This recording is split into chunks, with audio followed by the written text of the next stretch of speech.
We're ready. We're prepared. Do not give in to fear. We are fearless. This is not the time to be afraid. This is a time to stand up and fight back and to resist any temptation for them to divide us. We're in this together. The rule of law is on our side.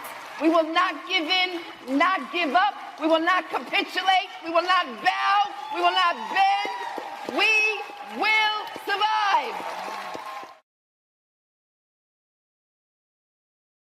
Sean P. Diddy, Puff Daddy, Brother Love Combs has been sentenced today to 4 years and 2 months in prison in the case involving the freak-offs, the violence, the sex workers. The judge said a lengthy sentence was needed for deterrence and that he was unconvinced that if Combs is released that these crimes won't happen again. 55-year-old Combs was convicted in July of flying people across state lines for drug-fueled marathon sex encounters. Jurors acquitted him of racketeering, conspiracy, and of sex trafficking charges that could have carried a life sentence. You know, here we are. The horrific stories. Cassie, who also pled to the judge that if he got out, that her life would be in danger. Young Miami sent the letter as well, saying how he should get out because he's such a good guy. But the Combs' psychological testimony claims of being on the road to rehabilitation. He said he's a different man. He was crying in jail. The judge was like, I'm unmoved. 135 months. Here you go. I'm thoughts and prayers.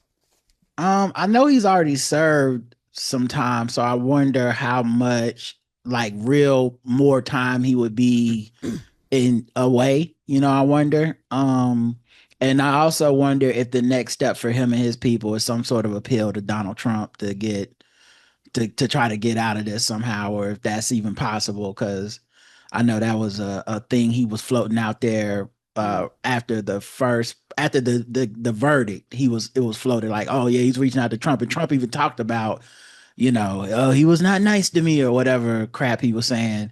It seemed like it's a pattern with people that get found guilty and convicted, that they reach out to that administration to get something.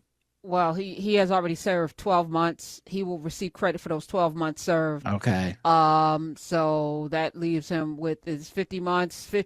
12 minus 50 is 38. So he's got a 38 months. So that's at least three plus years. 2 months. 3 plus years. Plus, he's going to be ordered to serve 5 years of supervised release afterwards. Okay. He's been fined $500,000, which is probably nothing for him.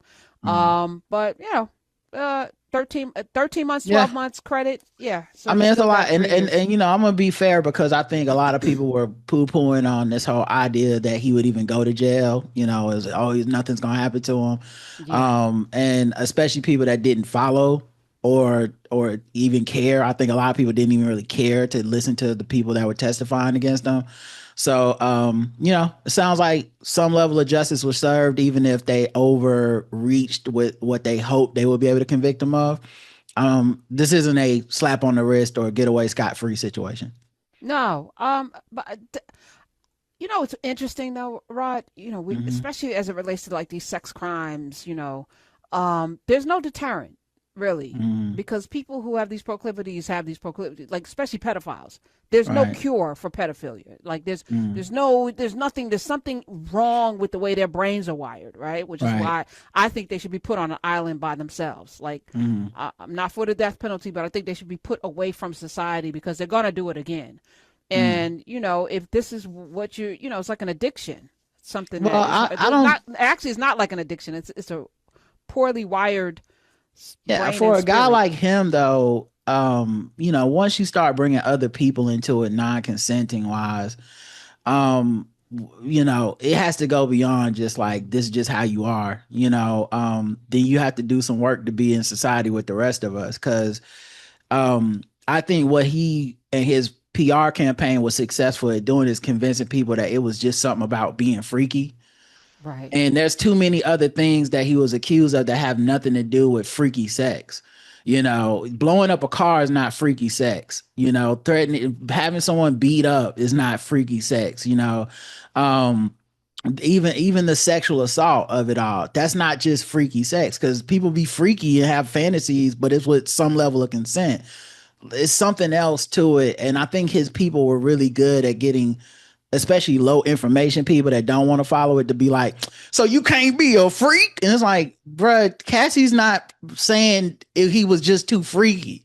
That video in the hallway of the hotels, it's not about freaky. So, I think, like I said, a measure of justice was done. And I'm happy that those people that testified didn't get a complete, like, I would have been more worried about it if they would have been a complete like slap on the wrist, because I would have said, you know what, that isn't a deterrent at all. This is some level of deterrent that we can argue is whether it's fair or not, as far as like how much time we can argue that, but it's something.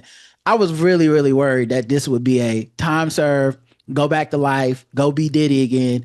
And then I'm like, now what does that tell people that have something horrible happen to them? It says shut up and don't come forward. That's right. That's right. But it also, I think, is a message to the people, because people have known this. I've heard it. If you've been out, if you've been anywhere in these spaces, you knew, just like Cosby, you knew, So to me, I think this is a time for people to really start to check themselves, because if enough people said this is behavior that's unacceptable, I don't care how much money you have. I don't care how powerful you think you are. The power, and we're seeing this even with the president right now, right? The power is what we allow for people. So every time somebody bends a knee, it doesn't have to. Apple and Google, every time y'all say yes, when you don't have to, even regular ass people on their jobs. And it's not about being disrespectful or whatever, but it's what you stand for, and where the line is drawn. You teach people how to treat you. And if you keep allowing people to behave in a way that is counterproductive to the rest of our humanity, then that's on us as well. And that includes you voting or not voting. I think it goes that deep. So. I think also like proximity to power, right? How many people didn't want to give up something?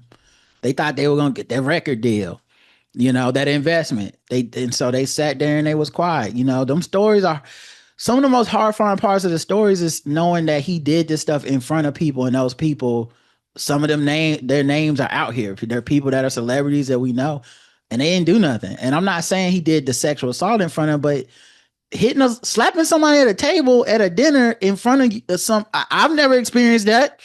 And it makes you think about what kind of person are you going to be in that moment. Cause I do understand the shock and and the helplessness you may feel too. But like you said, that might've stopped this a long time ago. Is if somebody was out here going, hey man, that dude is not treating her right. And we all know it. Right. Or a real man stand up and was like, no, you're not going, Right. What you doing? Come here. Right. Come here. Let me talk to you. Cause you ain't that tough. 866. When bullies surround themselves with people, and like at that level, they surround themselves with people that do that stuff. They know what they doing, with the bodyguards and the security. That's like, do you really need security? Or these like your bully enforcers? We're ready. We're prepared. Do not give in to fear. We are fearless. This is not the time to be afraid. This is a time to stand up and fight back, and to resist any temptation for them to divide us. We're in this together. The rule of law is on our side. We will not give in, not give up. We will not capitulate. We will not bow. We will not bend. We will